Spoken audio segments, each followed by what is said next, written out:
How to remove duplicates in Excel. So the purpose of removing duplicates in Excel most of the time it comes around to when you use it to identify something, whether that's a unique identifier of some sort.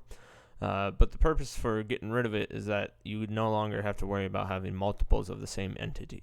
So we have our column A here with our values 1, 2, 4, 2, 6.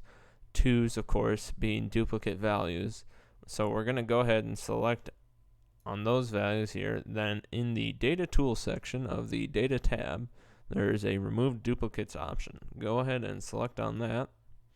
And I'll say to delete duplicate values, select one or more columns that contain duplicates. So it has to be a column, it cannot be a row. Okay? So I'll go ahead and select on OK.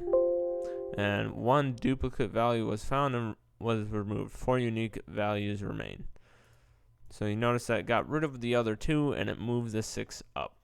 So that is how you use the remove duplicates in Excel.